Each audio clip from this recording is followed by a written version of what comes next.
Good afternoon. How are you all? Hope everyone's well. Sorry I've been on earlier, but I've been writing blogs this morning. If you have a website or your business, it's a really good thing to get into if you can. Despite what you think, people love knowing everything about you. And you can write about anything, absolutely anything. So if you do have a website with your cake business, do start blogging. People are nosy, they're like me, they're interested in what your lives are like, what you get up to, and you can literally talk about anything. So I'll try and do that. Now, the one I've been writing today is one on 10 things I'd wish I'd known before I started my cake business.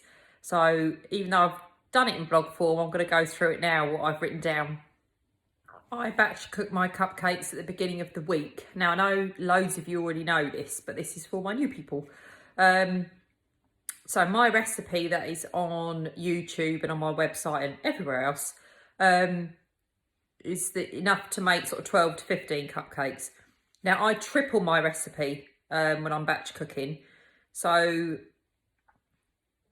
I would do, for example, instead of 4 eggs, I would do 12 eggs. So you triple everything, triple all of my mixture, and that will yield you 48 to 50 cupcakes. Once they are stone cold, you put them in large freezer bags in one layer and put them in the freezer. Now, you can pipe straight onto a frozen cupcake. Not many people know this. It's a game changer, especially in the summer, because obviously the icing sets much quicker.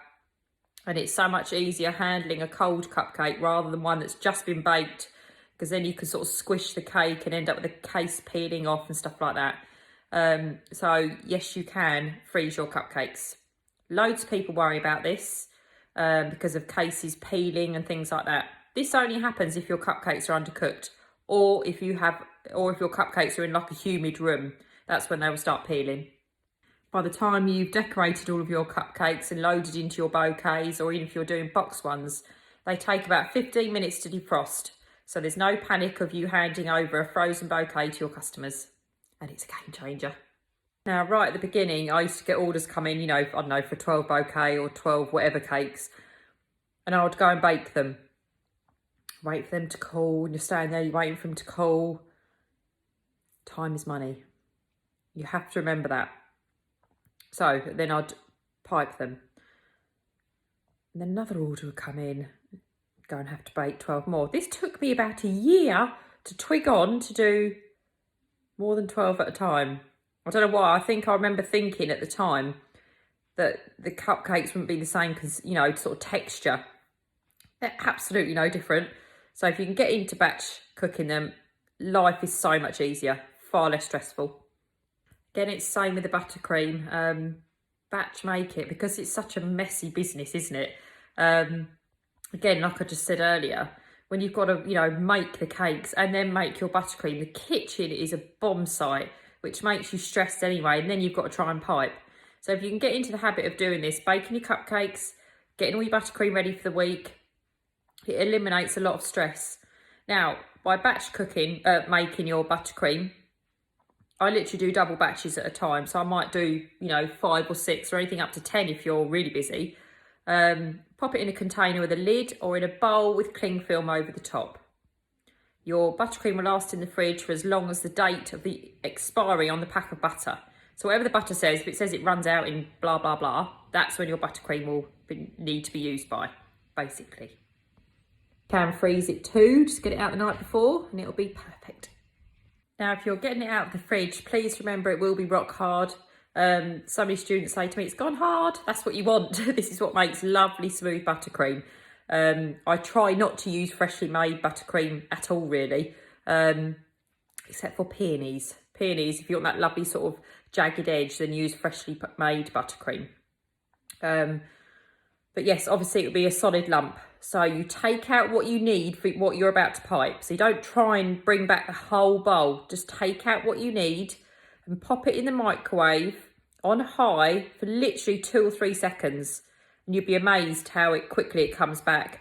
That way you've got no air bubbles. You don't need to put it back into the mixer. You literally just use your spatula. Don't re-whip it. So all you're doing is putting more air in there and getting more air bubbles. So that's how you work with it when it's come out of the fridge. I am so guilty of this. This is what I did at the beginning.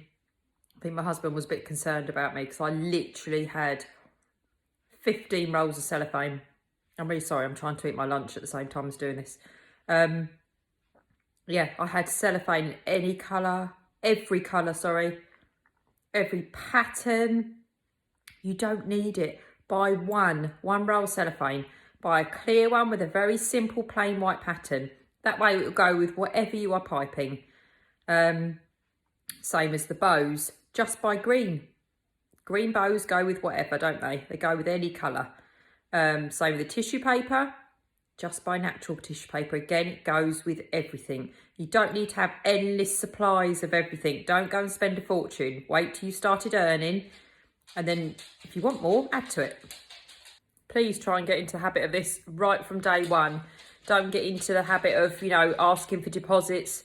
Then you have to go to your banking app or even your banks, some people, check they pay the deposit. Then you've got to chase them again for the balance.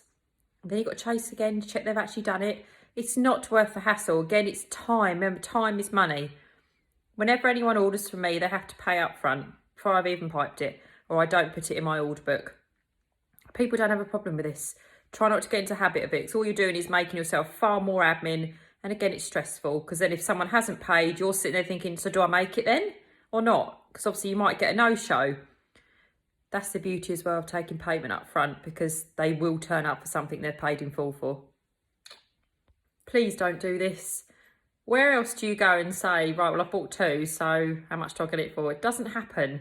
You're not doing any less work, so why should you get less money? And you're not putting less effort into the quality, so why are you getting less money for it? Think about it. Your price is what your price is. Know your worth.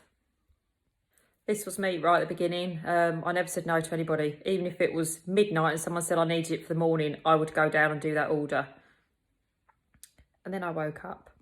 So say no. If you've got something arranged with your family or whatever it is, and someone asks for last minute and you can't really fit it in, or if you're fully booked even, say no. They're not going to not come back to you. You're not going to lose that customer forever. They will just learn to be quicker next time, because you're clearly popular. Do not miss out on memories because of doing a cake for someone who forgot someone's birthday, like a last minute order. You'll never get that time back with your kids, your family, or even if it was something for you. You won't get that time back. You can't redo those memories. So have a little think about that. When someone says, I really need a 7 bouquet, is it worth the £25 or whatever it is you charge against missing out on something with your children, like sports day, assemblies, whatever it is? So just have a think about it. You can lose sight of this when you're in the middle of sort of setting up a business. Everything gets put to one side, but don't put your family to one side. Cakes can wait. I'm not saying don't take on any orders, but just remember your family.